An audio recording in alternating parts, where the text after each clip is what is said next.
आज से लगभग 1000 वर्ष पहले हिंदी साहित्य बनना शुरू हुआ था। इन 1000 वर्षों में भारतवर्ष का हिंदी भाषी जनसमुदाय क्या सोच समझ रहा था, इस बात की जानकारी का एकमात्र साधन हिंदी साहित्य ही है। कम से कम भारतवर्ष के आधे हिस्से की सहस्त्र वर्ष व्यापी आशा आकांक्षाओं का मूर्तिमान प्रतीक यह हिंदी साहित्य अपने आप में एक ऐसी शक्तिशाली वस्तु है कि इसकी उपेक्षा भारतीय विचारधारा के समझने में घातक सिद्ध होगी। पर नाना कारणों से सचमुच ही यह उपेक्षा होती चली आई है। प्रधान कारण यह है कि इस साहित्य के जन्म के साथ ही साथ भारतीय इतिहास में एक अभूतपूर्व राजनीतिक और धार्मिक घटना हो गई। भारतवर्ष के उत्तर पश्चिम सीमांत से विजयदीप्त इस्लाम का प्रवेश हुआ, जो देखते देखते इस महादेश के इस कोने से उस कोने तक फैल गया। इस्लाम जैसे सुसंगठित धार्मिक और सामाजिक मतवाद से इस देश का कभी पाला नहीं पड़ा था। इसीलिए नवागत समाज की राजनीतिक, धार्मिक और सामाजिक गतिविधि इस देश के ऐतिहासिक का सारा ध्यान खींच लेती है। यह बात स्वाभाविक तो है पर उचित नहीं है। दुर्भाग्यवश हिंदी साहित्य के अध्ययन और लोक चक्षु गोचर करने का भार जिन विद्वानों ने अपने ऊपर लिया है, वे भी हिंदी साहित्य का संबंध हिंदू जाति के साथ ही अधिक बतलाते हैं और इस प्रकार अनजान आदमी को दो ढंग से सोचने का मौका देते हैं। एक यह कि हिंदी साहित्य एक हतदर्प पराजित जाति की संपत्ति है, इसीलिए उसका महत्व उस जाति के राजनीतिक उत्थान पतन के साथ अंगांगी भाव से संबद्ध है। और दूसरा यह कि ऐसा ना भी हो तो भी वह एक निरंतर पतनशील जाति की चिंताओं का मूर्त प्रतीक है, जो अपने आप में कोई विशेष महत्व नहीं रखता। मैं इन दोनों बातों का प्रतिवाद करता हूँ। अगर ये बातें मान भी ली जाए तो भी यह कहने का साहस करता हूँ कि फिर भी इस साहित्य का अध्ययन करना नितांत आवश्यक है, क्योंकि 10-100 वर्षों तक 10 करोड़ कुचले हुए मनुष्यों की बात भी मानवता की प्रगति के अनुसंधान के लिए केवल अनुपेक्षणीय ही नहीं बल्कि अवश्य ज्ञातव्य वस्तु है। ऐसा करके मैं इस्लाम के महत्व को भूल नहीं रहा हूँ, लेकिन जोर देकर कहना चाहता हूँ कि अगर इस्लाम नहीं आया होता तो भी इस साहित्य का बाहर आना वैसा ही होता जैसा आज है। अपनी बात को ठीक ठीक समझाने के लिए मुझे और भी 1000 वर्ष पीछे लौट जाना पड़ेगा। आज के हिंदू समाज में आज से 2000 वर्ष पहले से लेकर 1000 वर्ष पहले तक के 1000 वर्षों में ग्रंथ लिखे गए, उनकी प्रामाणिकता में बाद में चलकर कभी कोई संदेह नहीं किया गया और उन्हें ही यथार्थ में हिंदू धर्म का मेरुदंड कह सकते हैं। मनु और याज्ञवल्क्य की स्मृतियाँ, सूर्यादि, पांचों सिद्धांत ग्रंथ, चरक और सुच्छुत की संहिताएं, न्यायादि सहोदर्शन सूत्र, प्रसिद्ध पुराण रामायण और महाभारत के वर्तमान रूप, नाट्यशास्त्र, पतंजलि का महाभाष्य आदि कोई भी प्रमाणिक माना जाने वाला ग्रंथ क्यों ना हो, उसकी रचना, संकलन या रूप प्राप्ति सन ईस्वी के 200-250 वर्ष इधर उधर की ही है। उसके बाद की 4-5 शताब्दियों तक इन ग्रंथों के निर्दिष्ट आदर्श का बहुत प्रचार होता रहा और इसी प्रचार काल में संस्कृत साहित्य के अनमोल रत्नों का प्रादुर्भाव हुआ। अश्वघोष, कालिदास, भद्रबाहु, वरामिहिर, ब्रह्मगुप्त, कुमारिल, शंकर, दिनांग, नागार्जुन आदि बड़े बड़े आचार्यों ने इन शताब्दियों में उत्पन्न होकर भारतीय विचारधारा को अभिनव समृद्धि से समृद्ध किया। वेद अब भी आदर के साथ मान्य समझे जाते थे, पर साधारण जनता में उनकी महिमा नाम मात्र में ही प्रतिष्ठित रही। अगर आप भारतवर्ष के मानचित्र में उस अंश को देखें जिसकी साहित्यिक भाषा हिंदी मानी जाती है, तो आप देखेंगे कि यह विशाल क्षेत्र एक तरफ तो उत्तर में भारतीय सीमा को छुए हुए है, जहाँ से आगे बढ़ने पर एकदम भिन्न जाति की भाषा और संस्कृति से संबंध होता है, और दूसरी तरफ पूर्व की ओर भी भारतवर्ष की पूर्व सीमाओं को बनाने वाले प्रदेशों से सटा हुआ है। पश्चिम और दक्षिण में भी वह एक ही संस्कृति पर भिन्न प्रकृति के प्रदेशों से सटा हुआ है। भारतवर्ष का ऐसा कोई भी प्रांत नहीं है जो इस प्रकार चौमुखी प्रकृति और संस्कृति से घिरा हुआ हो। इस घिराव के कारण उसे निरंतर भिन्न भिन्न संस्कृतियों और भिन्न भिन्न विचारों के संघर्ष में आना पड़ा है। पर जो बात और भी ध्यानपूर्वक लक्ष्य करने की है वह यह है कि यह मध्य देश वैदिक युग से लेकर आज तक अतिशय रक्षणशील और पवित्राभिमानी रहा है। एक तरफ तो भिन्न विचारों और संस्कृतियों के निरंतर संघर्ष ने और दूसरी तरफ रक्षणशीलता और श्रेष्ठत्वाभिमान ने इसकी प्रकृति में इन दो बातों को बद्धमूल कर दिया है। एक अपने प्राचीन आचारों से चिपटे रहना, पर विचार में निरंतर परिवर्तित होते रहना, और दूसरे धर्मों, मतों, संप्रदायों और संस्कृतियों के प्रति सहनशील होना। अब देखा जाए कि हिंदी साहित्य के जन्म होने के पहले कौन कौन से आचार, विचार या अन्य उपादान इस प्रदेश के समाज को रूप दे रहे थे। इस बात के निश्चित प्रमाण है कि सन ईस्वी की 7वीं शताब्दी में युक्त प्रांत बिहार, बंगाल, आसाम और नेपाल में बौद्ध धर्म काफ़ी प्रबल था। यह उन दिनों की बात है जब इस्लाम धर्म के प्रवर्तक हजरत मोहम्मद का जन्म ही हुआ था। बौद्ध धर्म के प्रभावशाली होने का सबूत चीनी यात्री ह्वेनसांग के यात्रा विवरण में मिलता है। यह भी निश्चित है कि वह बौद्ध धर्म के महायान संप्रदाय से विशेष रूप से प्रभावित था, क्योंकि उत्तरी बौद्ध धर्म यदि हीनयानीय शाखा का भी था तो भी महायान शाखा के प्रभाव से अछूता नहीं था।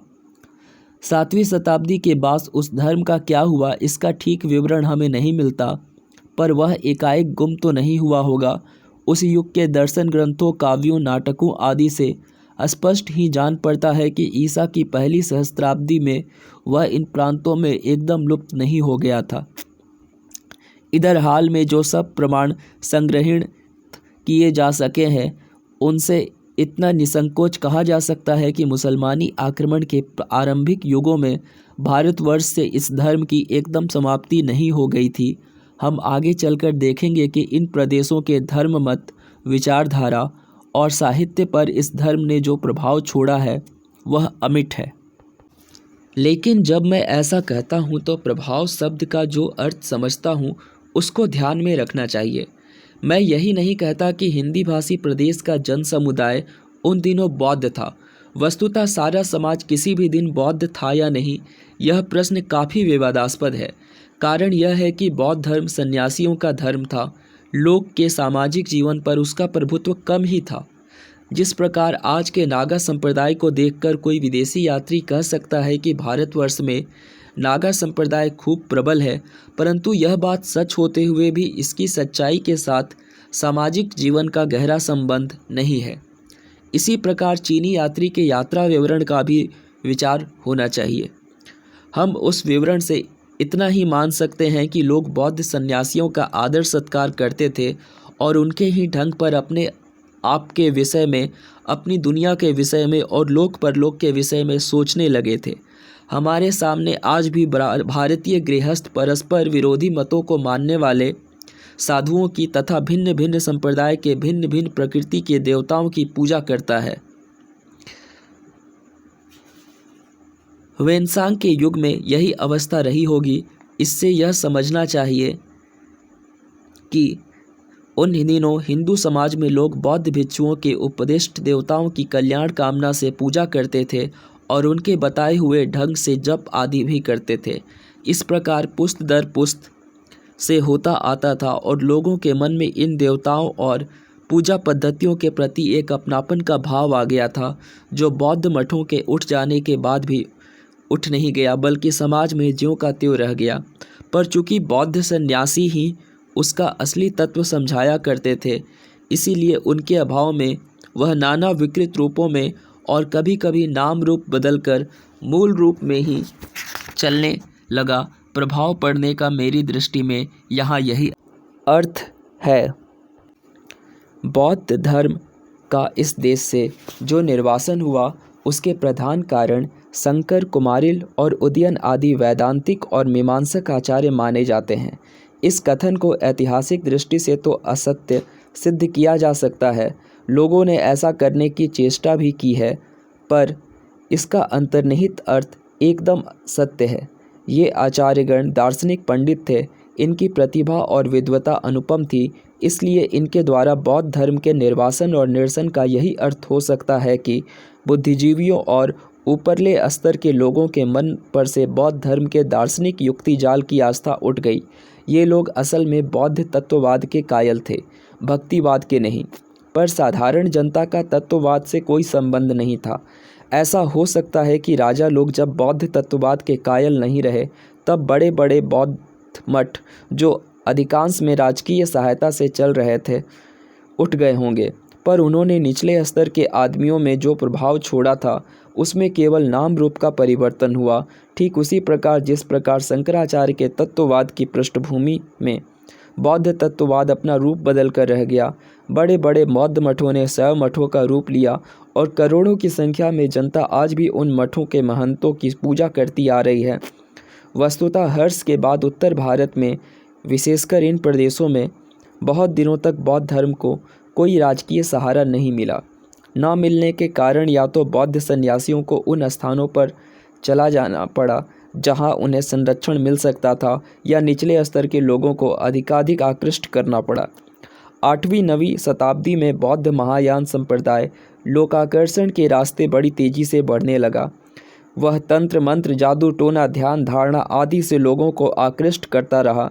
यद्यपि सद्धर्म, पुंडरिक आदि प्राचीन महायानीय ग्रंथों में ही इन बातों के जीवाणु वर्तमान थे, पर इन शताब्दियों में वह इस रास्ते बड़ी तेजी से मुड़ पड़ा। महायान शाखा की अंतिम परिणति अभिचारादि में ही हुई।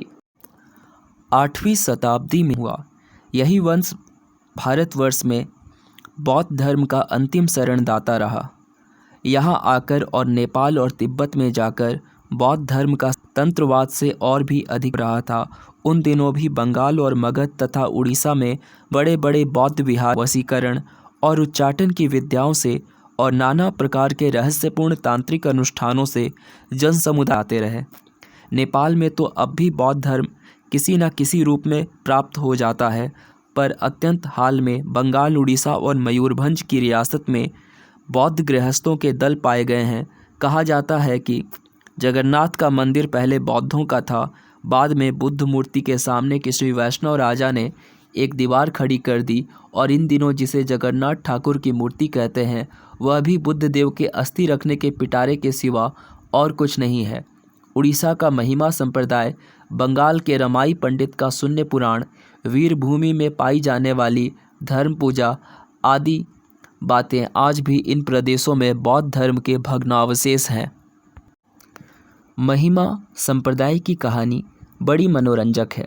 सन 1875 ईस्वी में इस संप्रदाय के एक अंध मनुष्य को, जिसका नाम भीम भोई था, बुद्धदेव ने स्वप्न दिया कि वह उनके धर्म का प्रचार करे।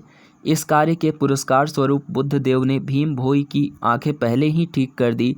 देखते देखते हजारों की संख्या में उसके शिष्य जुट गए। भीम भोई ने हजारों शिष्यों के साथ जगन्नाथ के मंदिर पर आक्रमण कर दिया। उद्देश्य था दीवार तोड़कर बुद्ध मूर्ति का उद्धार करना, पर उड़ीसा के राजा ने उसके आक्रमण को रोक लिया और भीम भोई को दबा दिया। आतंकित होकर उसके शिष्य उड़ीसा के दूर दूर के कोनों में जा छुपे और अब भी किसी न किसी रूप में अपनी गुरुम परंपरा रखते आ रहे हैं। इन बातों से यह अनुमान आसानी से किया जा सकता है कि हिंदी साहित्य के जन्मकाल के समय बौद्ध धर्म एकदम नष्ट तो हो ही नहीं गया था, जीवित जोश के साथ वर्तमान भी था। जनसाधारण के साथ उसका योग तो था ही। मगध और बंगाल में मुसलमानी धर्म के आक्रमण से बौद्ध और हिंदू मंदिर समान भाव से आक्रांत हुए। मंदिरों, मठों और विहारों को समान भाव से ध्वंस किया गया। फिर भी पौराणिक धर्म बच गया, बौद्ध नहीं बच सका, क्योंकि पहले का संबंध उन दिनों समाज से था और दूसरे का केवल विहारों से।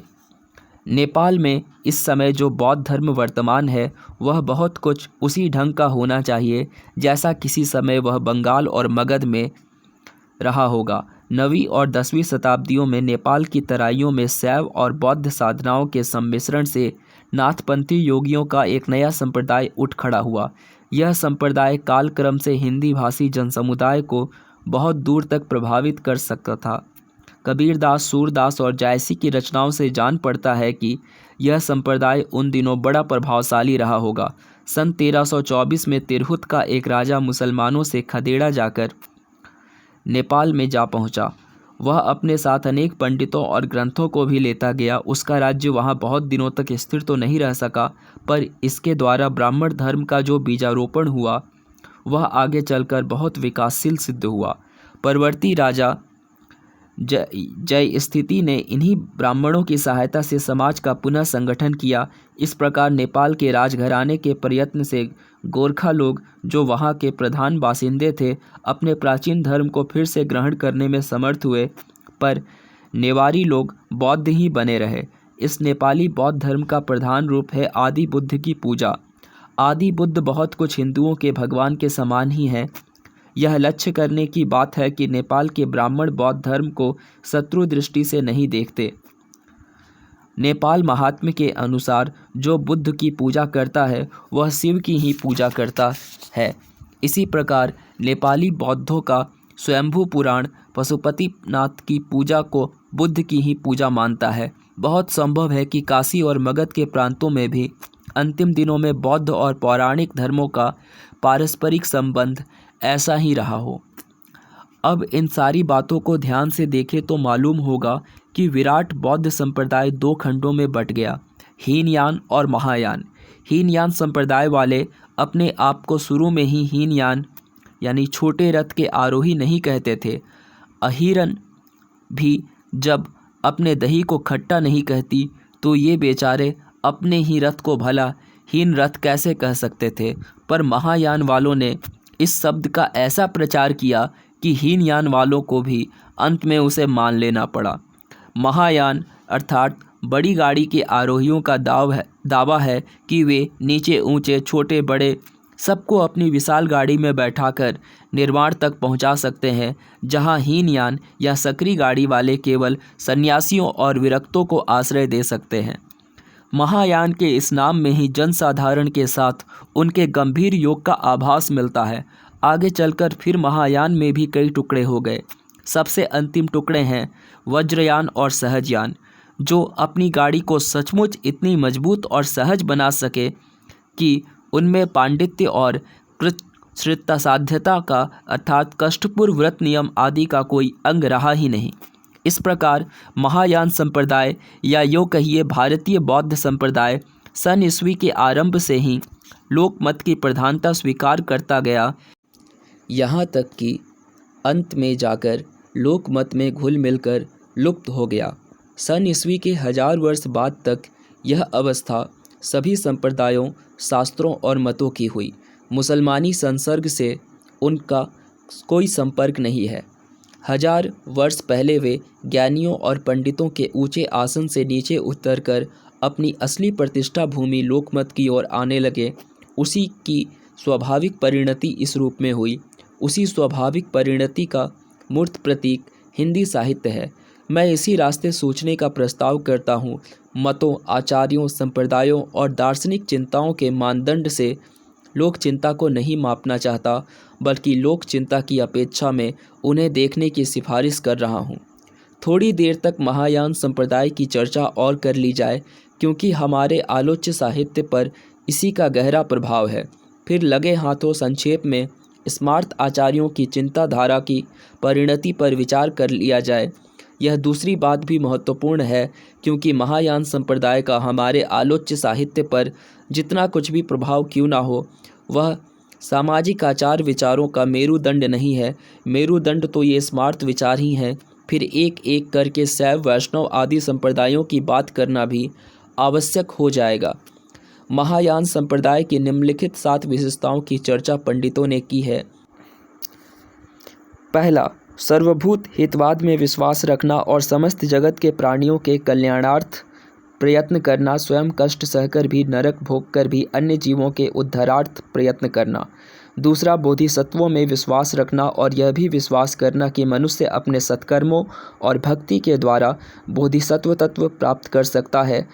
हरि को भजे सो हरि को होई। तीसरा, बुद्धों के लोकोत्तरत्व में विश्वास, यह भी विश्वास करना कि बुद्धगण काल और देश की सीमा में परिव्याप्त हैं। चौथा जगत को सार शून्य और नश्वर मानना। पांचवा कर्मकांड की बहुलता और मंत्र तंत्र में विश्वास। छठवां संस्कृत के ग्रंथों में विश्वास, पाली में नहीं। सातवां बुद्ध में और विशेष करके अमिताभ बुद्ध में विश्वास और उनके नाम जप से निर्वाण प्राप्ति में विश्वास। कहना व्यर्थ है कि ये सभी बातें उत्तर भारत के हिंदू धर्म में रह गई है। आगे चलकर हम यह भी देख सकेंगे कि हिंदी साहित्य के प्रायः सभी अंग इनमें के एकाधिक सिद्धांतों से प्रभावित थे। इन तथा अन्य महायानीय सिद्धांतों की यदि हीनयानीय सिद्धांतों से तुलना की जाए तो इस विषय में कोई संदेह नहीं रह जाएगा कि महायान हीनयान की अपेक्षा अधिक मानवीय, लोकगम्य, सहज और समन्वय मूलक है। वह प्राचीन बौद्ध धर्म की भांति केवल यही नहीं कहता कि सब कुछ छोड़कर चले आओ, बल्कि यह सलाह देता है कि सब कुछ लिए हुए भी तुम परम पद तक पहुंच सकते हो। अब प्रश्न यह है कि ये बातें महायान संप्रदाय ने हिंदू समाज में प्रवेश कराई या हिंदू समाज ने महायान में। दोनों बातें संभव है और असल में जीवित समाजों के भावों के आदान प्रदान इस प्रकार से होते हैं कि उनके बीच लकीर खींचकर बता सकना कि यह अमुक की देन है और यह अमुक की लेन है सदा कठिन हुआ करता है। फिर भी पंडितों ने कुछ बातों को निश्चित रूप से महायानियों की देन माना है। देन नहीं बल्कि भग्नावशेष कहना ठीक होगा। सन ईस्वी की पहली शताब्दी में महायान प्राचीन बौद्ध धर्म से अलग हो गया। उसी समय से वह सुदूर पूर्व और मध्य एशिया से अपना संबंध बढ़ाता गया। इन स्थानों में वह अपने विशुद्ध रूपों में न रह सका। वहाँ से उसने बहुत सी नई बातें सीखी और उनको वह कभी कभी इस देश में परिचित कराने में भी समर्थ हुआ। जो बातें उसने उस युग के समाज के निचले स्तर से सीखी उनमें भी नई बातें प्रविष्ट कराई। कहते हैं तंत्र में चीनाचार आदि आचार स्पष्ट ही विदेशी हैं। हाल ही में एक पंडित ने तांत्रिकों के आगम शब्द की जांच करके यह निष्कर्ष निकाला कि ये बाहर से आए हुए आचार हैं जो नाम से ही प्रकट हैं। नाम जप का पुराना सबूत भारतवर्ष के प्राचीन शास्त्रों में न मिलता हो सो बात तो नहीं, पर मध्य युग के समाज में इसका जो रूप रहा वह निश्चय पूर्वक महायान संप्रदाय से ही अधिक संबद्ध था। इन बातों के अतिरिक्त बौद्ध तत्ववाद जो निश्चय ही बौद्ध आचार्यों की चिंता की देन था, मध्य युग के हिंदी साहित्य के उस अंग पर अपना निश्चित पद चिन्ह छोड़ गया है जिसे संत साहित्य नाम दिया गया है। इसका प्रमाण हमें आगे चलकर मिलेगा। इसी प्रकार शास्त्र सापेक्ष भावधारा के भक्तों के अवतारवाद का जो रूप है उस पर महायान संप्रदाय का विशेष प्रभाव है। यह बात नहीं है कि प्राचीन हिंदू चिंता के साथ उसका संबंध एकदम हो ही नहीं, पर सूरदास, तुलसीदास आदि भक्तों में उसका जो स्वरूप पाया जाता है वह उन प्राचीन चिंताओं से कुछ ऐसी भिन्न जाति का है कि एक ज़माने में ग्रेयर्सन, केनेडी आदि पंडितों ने उसमें ईसाईपन का आभास पाया था। उनकी समझ में नहीं आ सका था कि ईसाई धर्म के सिवा उस प्रकार के भाव और कहीं से मिल सकते हैं। लेकिन आज शोध की दुनिया बदल गई है। ईसाई धर्म में जो भक्तिवाद है वही महायानियों की देन सिद्ध होने को चला है, क्योंकि ऐसे बौद्धों का अस्तित्व एशिया के पश्चिमी सीमा में सिद्ध हो चुका है। और कुछ पंडित तो इस प्रकार के प्रमाण पाने का दावा भी करने लगे हैं कि स्वयं ईसा मसीह भारत के उत्तरी प्रदेशों में आए थे और बौद्ध धर्म में दीक्षित भी हुए थे। लेकिन ये अवान्तर बातें हैं। मैं जो कहना चाहता था वह यह है कि बौद्ध धर्म क्रमशः लोक धर्म का रूप ग्रहण कर रहा था और उसका निश्चित चिन्ह हम हिंदी साहित्य में पाते हैं। इतने विशाल लोक धर्म का थोड़ा पता भी यदि यह हिंदी साहित्य दे सके तो उसकी बहुत बड़ी सार्थकता है। इधर यदि हम संस्कृत साहित्य की ओर दृष्टि फेरें तो देखेंगे कि सन ईस्वी के बाद का संस्कृत साहित्य उत्तरोत्तर पंडितों की चीज़ बनता गया। इस साहित्य में लोक जीवन से हटे हुए एक कल्पित जीवन और कल्पित संसार का आभास मिलता है। महाभारत या रामायण जिस प्रकार लोक जीवन से प्रत्यक्ष भाव से जड़ित थे, उत्तरकालीन काव्य ग्रंथ वैसे नहीं रहे। ज्ञान जो किसी समय प्रत्यक्ष साधना और तन्मय जीवन से उपलब्ध हुआ था, उत्तरकालीन टीकाकारों और ग्रंथकारों के लिए बहस की चीज़ रह गया। असल में जो कुछ लिखा गया उसमें बुद्धि और प्रतिभा का तो काफ़ी विकास हुआ, परंतु यह निश्चित रूप से विश्वास कर लिया गया कि यह ज्ञान प्राचीनों के ज्ञान से निम्न कोटि का है। इसी मनोवृत्ति का परिणाम है कि प्रत्येक वैष्णव आचार्य को अपने मतवाद की पुष्टि के लिए प्रस्थान त्रयी अर्थात बादरायण का ब्रह्मसूत्र, उपनिषद और गीता का सहारा लेना पड़ा। यह एक व्यापक भाव फैला हुआ सा जान पड़ता है कि बिना इसका सहारा लिए कोई मतवाद टिक ही नहीं सकता। ईसा की पहली सहस्त्राब्दी में ही इस मनोभाव ने जड़ जमा ली थी और वह उत्तरोत्तर बद्धमूल होता गया। यहाँ यह स्मरण करा रखना अप्रासंगिक नहीं होगा कि यह चिंता पारतंत्र मुसलमानी धर्म के जन्म के बहुत पहले सिर उठा चुका था और परवर्ती हिंदी साहित्य में इसके उग्र रूप को देखकर यह कहना कि यह विदेशी शासन की प्रतिक्रिया थी बिल्कुल गलत होगा। असल में वह कोई और कारण होना चाहिए जिसने भारतीय चिंता में इस चिंता पारतंत्र को जन्म दिया, विदेशी आक्रमण नहीं। जिस युग से हमारा विशेष संबंध है उस युग का पांडित्य प्रत्यक्ष जीवन से और भी दूर हटता जा रहा था। जहाँ 6ठी-7वीं शताब्दी के पंडितों के आत्मोपलब्ध ज्ञान और प्रत्यक्ष जीवन में वेदोपनिषद आदि 2-1 ग्रंथ ही मध्यवर्ती का काम करते थे, वहाँ 10वीं-11वीं शताब्दी के पंडित के लिए सभी आचार्य और उनके ग्रंथ भी बीच में आ जुटे। इस प्रकार जिन दिनों बौद्ध धर्म उत्तरोत्तर लोक धर्म में घुल मिल रहा था, उन्हीं दिनों ब्राह्मण धर्म उत्तरोत्तर अलग होता जा रहा था।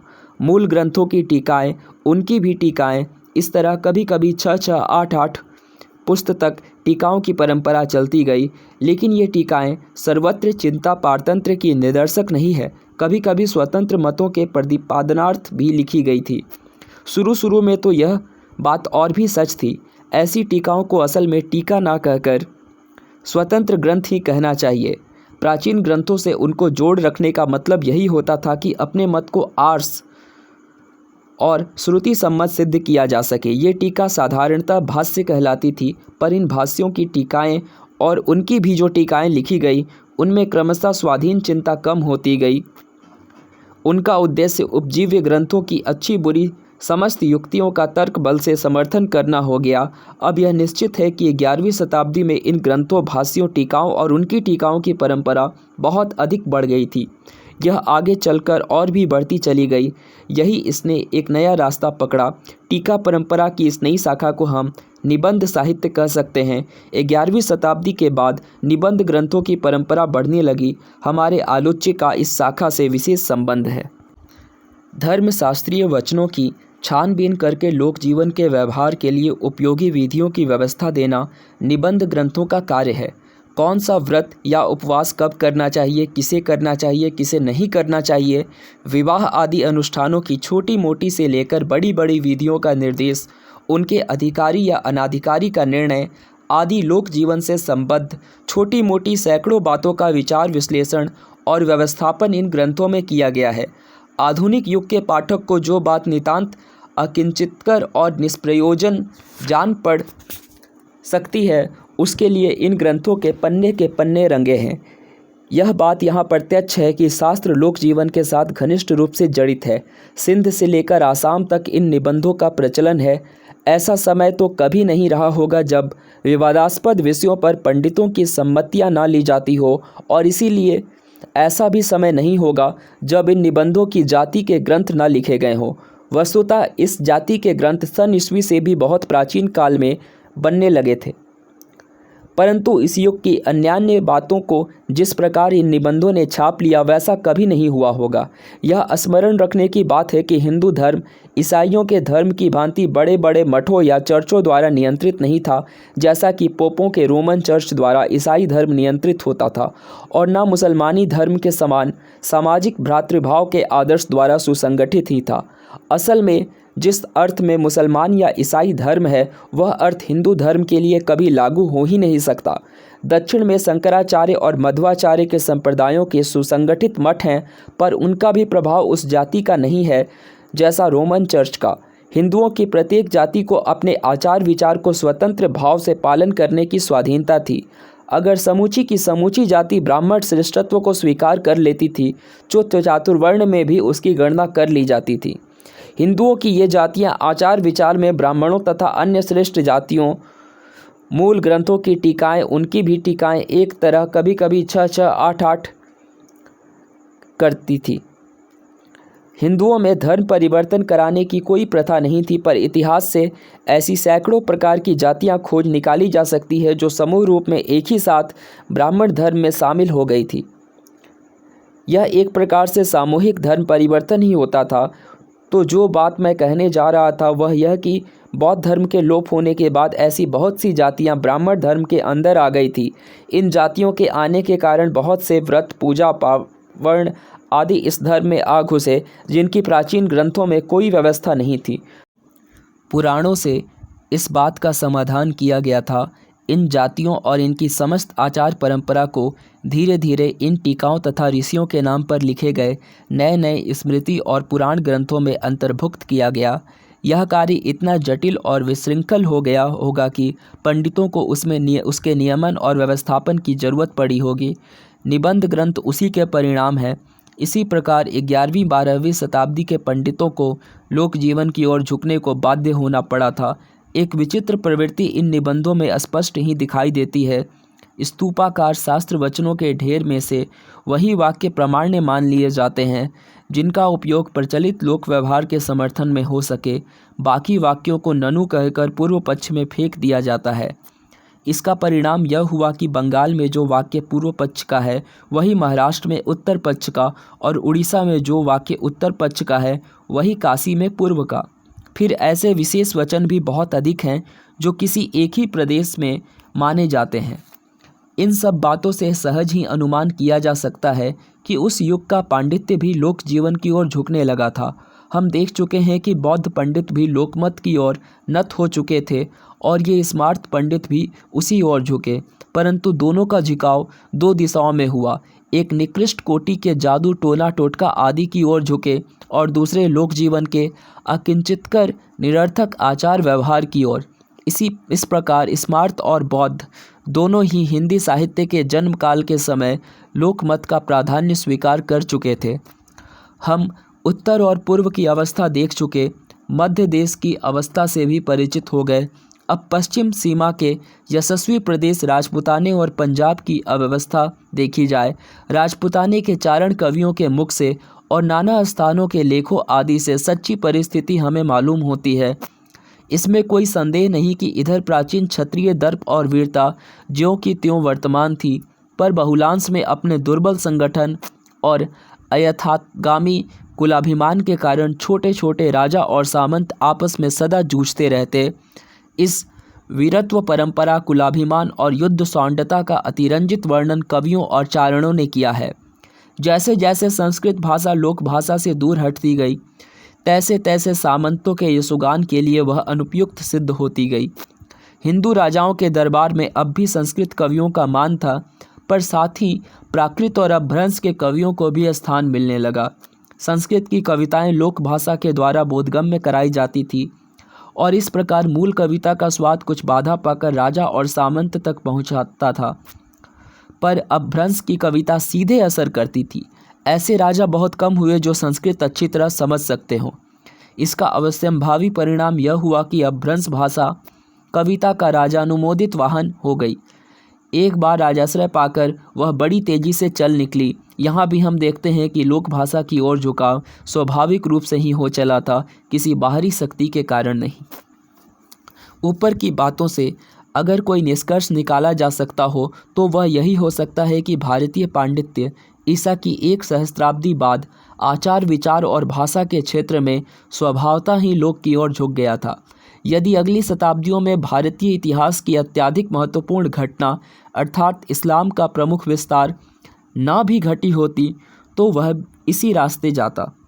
उसके भीतर भी शक्ति उसे इसी स्वाभाविक विकास की ओर ठेले लिए जा रही थी। उसका वक्तव्य विषय कथमपि विदेशी ना था। प्रोफेसर हेबल ने अपने हिस्ट्री ऑफ आर्यन रूल में लिखा है कि मुसलमानी सत्ता के प्रतिष्ठित होते ही हिंदू राजकाज से अलग कर दिए गए। इसीलिए दुनिया की झंझटों से छुट्टी मिलते ही उनमें धर्म की ओर, जो उनके लिए एकमात्र आश्रय स्थल रह गया था, स्वाभाविक आकर्षण पैदा हुआ।